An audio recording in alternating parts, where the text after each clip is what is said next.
Bonjour, nous sommes le dimanche 2 avril 2023 et aujourd'hui mon sujet c'est les hallucinations dans de grands modèles de langage, euh, la famille des chats GPT, maintenant GPT-4, des modèles qui ont tendance à, comme on l'appelle, halluciner. Je reviendrai sur le terme halluciner. D'abord un tout petit mot sur le cadre. Je suis effectivement dans mon lit, je suis au 12e jour de ce qui devrait en être 60, donc on est à 20%, et effectivement je dois rester, en raison d'une opération genou un peu compliquée, je dois rester un certain temps dans mon lit. Alors, les hallucinations de ces grands systèmes de langage, moi j'appellerais ça plutôt des bourdes en français, blunders en anglais. On a appelé ça hallucination, je ne sais pas trop pourquoi. Ce sont des erreurs, voilà, des erreurs flagrantes faites par ces systèmes qui par ailleurs font très peu d'erreurs. Alors, j'ai pris comme matériau à tester et pour essayer de comprendre comment ça marche, j'ai pris une information telle que je sois capable de juger de la qualité de vrai ou faux de ce qui est avancé par la machine. Et ce que je connais le mieux, ce sont les événements de ma propre vie, et donc ce n'est pas par veine gloriale, comme on dit, que je vais parler des entrées qui me sont consacrées sur ChatGPT, mais c'est parce que je sais si c'est vrai ou faux davantage que sur bien d'autres choses. Alors, d'abord, c'est très bien fait. Vous avez été les premiers d'ailleurs sur le blog à demander qui est Podjorion et à montrer un certain nombre de choses que vous obteniez. Bien entendu, ces systèmes sont intelligents au sens où ils ne répètent pas tout le temps la même chose. Ils vous offrent la possibilité, quand vous avez reçu une première réponse, d'en consulter d'autres et l'information change. Il y a des choses qui sont davantage vraies que ce qu'on a vu la première fois, mais il y en a qui sont davantage fausses, qui relèvent de ces hallucinations que j'appellerais plutôt des bourdes, en m'intéressant particulièrement à qu'est-ce qui pourrait être le système, le principe d'engendrement de ces bourdes. Si vous regardez sur voilà, ce qu'on peut voir sur la toile, il y a plusieurs théories sur ces bourdes, voilà, des effets statistiques de tel ou tel ordre qui ont un rapport avec les données qui ont été utilisées pour training, pour entraîner, pour instruire ces systèmes au départ, d'autres types de choses. Mais je crois que vous allez voir, je vais tomber sur un autre type d'explication de ces hallucinations. Alors, comme je le disais, pour commencer, ces systèmes sont très bien, très intelligents, et je vais d'ailleurs vous lire 3 petits passages en vitesse sur mon œuvre que j'ai jamais vu avant, en termes, je dirais, de justesse d'analyse, selon moi. Voilà. Il est connu pour ses critiques de l'économie néolibérale et ses mises en garde contre les risques de la financiarisation et la complexité croissante des marchés financiers. On met rarement l'accent sur le fait que je rapproche, que ma critique est fondée fort sur la notion que nous avons perdu une certaine maîtrise sur l'information du fait de sa complexité. C'est mentionné là. Alors, dans un autre tirage, il a également beaucoup écrit sur l'anthropologie de la finance et les facteurs culturels et sociaux qui façonnent le comportement économique. Il a soutenu que les systèmes économiques sont fondamentalement culturels et historiques et que la compréhension de ces facteurs culturels est essentielle pour créer des systèmes économiques plus durables et plus équitables. Oui, ça me paraît bien vu aussi. C'est l'influence, je dirais, lointaine de Karl Marx, un auteur vis-à-vis duquel je suis extrêmement critique, mais qui m'a certainement influencé la manière dont je réfléchis aux choses. Et par le biais de Marx, bien entendu, Pierre Bourdieu, dont on voit très très fort l'influence, par exemple, dans le livre que j'ai écrit avec Geneviève Delbos, qui s'appelle La transmission des savoirs. C'est un livre à proprement parler bourdieusien. Encore une petite, voilà, 3e tirage en anglais sur Paul Jorion. Au début des années 2000, il s'est fait connaître par ses mises en garde contre le risque croissant d'une crise financière mondiale qu'il considérait comme due à la prolifération d'instruments financiers complexes et à l'érosion des pratiques bancaires traditionnelles. Ça, c'est un bon résumé, je dirais, de mes livres comme L'implosion 2008, La crise de 2008, Le capitalisme à l'agonie 2011, Misère de la pensée économique qui doit être de 2013 ou quelque chose comme ça. Voilà un bon résumé de l'ensemble de ces livres. Mais par ailleurs, dans ces mêmes notices en anglais et en français, je commence par les notices en anglais, différents tirages, a enseigné à l'Université de Californie à Berkeley. C'est pas vrai, j'ai même jamais été invité à parler à l'Université de Berkeley. Jorion a étudié à l'Université catholique de Louvain. Non, j'ai pas étudié à l'Université catholique de Louvain, j'ai étudié à l'Université libre de Bruxelles, dans le même pays. A obtenu ensuite son doctorat en anthropologie de l'Université de Californie à Irvine. Jorion a travaillé comme trader et consultant pour diverses institutions financières, c'est vrai, dont la Banque mondiale. Non, pas la Banque mondiale. Jorion a travaillé en particulier à l'université de Paris 8, c'est correct, j'ai enseigné au département de psychanalyse de Paris 8 en 1985-86, et à l'université de Californie à Los Angeles. Non, c'est faux. Il a été consultant pour la Commission européenne, non, et pour les Nations Unies, pour le programme de développement des Nations Unies, le PNUD. Non, j'ai pas travaillé pour le PNUD, j'ai travaillé pour la FAO. Alors, je termine par ça. Jorion parce que ça c'est le plus beau, vous allez voir, là ça c'est la cerise sur le gâteau. Jorion est connu pour ses analyses critiques du système financier global et pour sa défense de sa promotion de systèmes économiques alternatifs, tout à fait correct. Il a écrit plusieurs livres à ce sujet, dont Le capitalisme à l'agonie, traduit en anglais par Capitalism in Agony, ce qui n'est pas tout à fait correct. Le mot agonie n'est pas exactement le même sens que le mot agonie. Et également un livre qui s'appelle Vers un nouveau paradigme économique, Towards a New Economic Paradigm. Si on pose la question, Paul Jorion qui est-il en français? Là, on voit d'autres. Bourde a été chercheur au CNRS, a été éditorialiste sur France Culture. Là, non, ce n'est pas vrai non plus. Alors, on pourrait, voilà, l'erreur à mon avis c'est de ne pas se poser de questions supplémentaires et de dire oui, ce système il est très intelligent, il dit même des choses plus intelligentes que beaucoup de commentateurs, mais là il peut se planter absolument avec des histoires comme il a enseigné à Berkeley, il a eu son doctorat à l'Université de Californie à Irvine.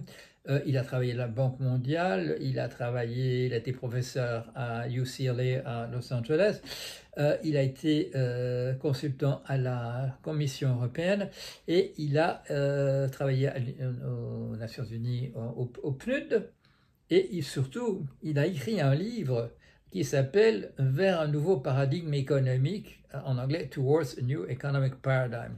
Alors, je vais commencer par ça. Je suis allé voir sur l'internet qui a écrit un livre qui s'appelle Vers un nouveau paradigme économique, en anglais Towards a New Economic Paradigm, et figurez-vous que personne n'a écrit ce livre. Je suis la seule personne, le seul auteur auquel on attribue d'avoir écrit un livre qui n'a jamais été écrit. Alors, je crois que c'est ça qui m'a mis la puce à l'oreille. Bon, regardons l'ensemble de ces informations fautives. On va commencer, je dirais, peut-être par les péchés véniels. Si vous êtes étudiant en Belgique, il y a pas un nombre énorme d'universités. Il y en a des grandes, comme l'Université effectivement catholique de Louvain, l'Université libre de Bruxelles. Et bon, il y a Liège, il y a Mons, il y a Namur, si vous voulez rester dans le domaine francophone. Mais la probabilité que vous soyez passé par l'Université libre de Bruxelles ou celle de catholique de Louvain est, je dirais, un peu de l'ordre du 50-50. Et donc, je dirais, l'erreur est vénielle. Euh, Si on prend par exemple le fait que j'aurais été professeur à UCLA, à l'Université de Californie à Los Angeles, là, l'erreur est minime. Elle est minime parce que j'ai participé à un programme de recherche. Je n'ai pas été enseignant à proprement parler, mais j'ai fait partie de plusieurs années d'un séminaire, d'un groupe de réflexion qui s'appelle Human Complex Systems, et il n'est pas tout à fait impossible non plus qu'on ait envisagé de me nommer professeur. Voilà. Donc on est on est dans le plausible de ce point de vue-là. Si on pense au fait qu'on m'attribue le fait d'avoir obtenu un doctorat à l'université de Californie, cette fois-ci à Irvine, il y a une explication possible pour la confusion, c'est le fait qu'il existe là-bas. Je l'ai rencontré, il est charmant, un professeur qui s'appelle Philippe Jorion, et que souvent quand on répertorie nos publications, on met juste l'initiale, et dans ce cas-là, on a P. Jorion, à la fois pour Paul Jorion et pour Philippe Jorion.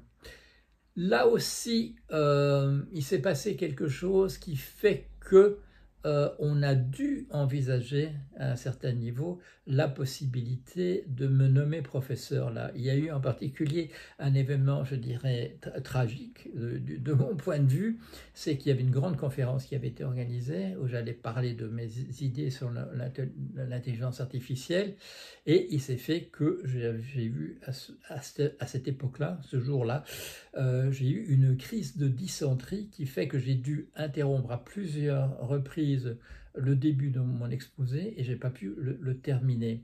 Or, il s'agissait, je dirais un petit peu, j'étais Regent's Lecturer, j'étais un invité de marque de l'université. On avait organisé un événement important où je pourrais parler devant un grand auditoire. Et il n'est pas impossible qu'on m'aurait proposé un poste peu de temps après. Donc, là aussi, comme UCLA, la possibilité qu'il se soit passé quelque chose. Une probabilité peut-être assez élevée que j'ai effectivement fait ce qui est dit là. Dans un autre tirage, on parle de l'université de San Diego. Là aussi, il se fait que il y a eu un malentendu que j'ai compris que quelques années plus tard, c'est qu'un professeur de l'université de Californie à San Diego s'est plaint plus tard que j'avais dit non à une offre d'emploi qu'il me faisait. Et là, c'est parce que ça se faisait lors d'un lunch, un repas à midi, un déjeuner, au cours duquel il m'a parlé de choses et d'autres, et je n'ai pas compris que c'était une offre, je dirais, informelle, officieuse d'un poste. J'ai répondu à ces questions, mais je ne possédais pas le langage probablement. Je comprenais pas que c'était une façon de me proposer un poste. Donc quand ChatGPT dit qu'il a été en poste à San Diego, là aussi il y a un lien. Bon, plus compliqué pour Berkeley où je n'ai jamais même donné cours, mais il se fait que mon épouse, à l'époque, était très proche de ce milieu, connaissait beaucoup de gens à cet endroit-là. Il n'est pas impossible non plus qu'on ait pu discuter dans des couloirs ou dans des réunions là-bas la possibilité de m'offrir un poste. Donc, des choses qui apparaissent, je dirais, comme des bourdes, comme des choses qui n'ont jamais eu lieu et qui n'est, en tout cas de la qualification dont c'est fait, se trouvent là avec en réalité, une certaine plausibilité. De même quand dans une version française, quand la question est posée en français, quand on dit chercheur au CNRS, on est passé très près. Il a fallu qu'un cheveu pour que ça ne se fasse pas. Donc la probabilité que j'ai fait une carrière au CNRS est en réalité très très élevée, et c'est plutôt du côté, je dirais, de l'exceptionnalité de la chose invraisemblable en principe que je n'ai pas été chercheur au CNRS. Même chose quand je me retrouve devant un micro à France Culture et que l'un d'entre vous sur le blog a posé la question qui est Paul Jorion, on a dit éditorialiste sur France Culture. Là, voilà, je n'hésite pas, un commentateur a dit c'est de l'entrisme sous la forme la plus éhontée de l'avoir mentionné, mais là c'est vrai aussi. Il a dû être question du côté de France Culture comme un homme éditorialiste à un certain moment. Alors, qu'est-ce qu'on voit apparaître en fait dans ces hallucinations? On nous parle de phénomènes statistiques incompréhensibles, de délire de la machine, etc. Je ne suis pas en faveur de l'analyser de cette manière-là, ne serait-ce que parce que par ailleurs, des caractérisations de ce que j'ai pu faire sont, certaines que je vois là, sont meilleures que ce que j'ai pu voir n'importe où. La synthèse, la manière de caractériser de manière globale un certain nombre de choses que j'ai faites me semble de grande qualité. Donc il me semble que l'absence de flagrante de qualité dans ces bourdes, dans ces hallucinations, doit avoir un rapport avec le fait que ça marche très bien dans certains cas, ça marche même mieux que si c'était un humain. Comment se fait-il que cela puisse déraper quand il sur des détails qui sont des détails quand même très importants? Et là, je crois que je l'ai souligné en cours de route, quand j'ai dit que, en fait, je vais dire de cette manière-là, dans une vie telle qu'on l'amène, il y a beaucoup d'accidents, il y a beaucoup de choses qui se passent qui finalement sont d'une très faible probabilité. Un système comme ChatGPT, GPT-3, GPT-4, ce sont des systèmes qui travaillent sur la probabilité, sur les fréquences. Elle regarde la fréquence du fait qu'un mot apparaît après un autre, etc. Et qu'est-ce qu'elle vous propose? Elle vous propose en fait, et on le voit bien dans mon cas, elle vous propose un cours de votre vie beaucoup plus vraisemblable, beaucoup plus probable que celui qu'il a en réalité parcouru. À aucun moment, il n'est mentionné dans les entrées, en français ou en anglais, le fait que j'ai été banquier pendant 18 ans. Bon. Et le fait est que durant ces 18 années, je me suis posé pratiquement tous les jours la question, qu'est-ce que je fous ici? C'est pas du tout sur le cours normal des choses. Le cours normal des choses. Quand je suis sur France Culture et que je parle de ce fait que le ChatGPT mentionne le fait que j'ai pu être éditorialiste là, j'emploie, je crois que cette expression, le cours normal des choses aurait voulu que ce soit comme ça. Alors, je crois que c'est comme ça qu'il faut envisager les choses. Il y a chez Philip K. Dick, l'auteur de science-fiction, il y a quand il essaye d'expliquer ce qu'est le précog. Le précog, c'est donc cette créature humaine, mais qui a cette capacité de prévoir, de voir les choses un petit peu en avance.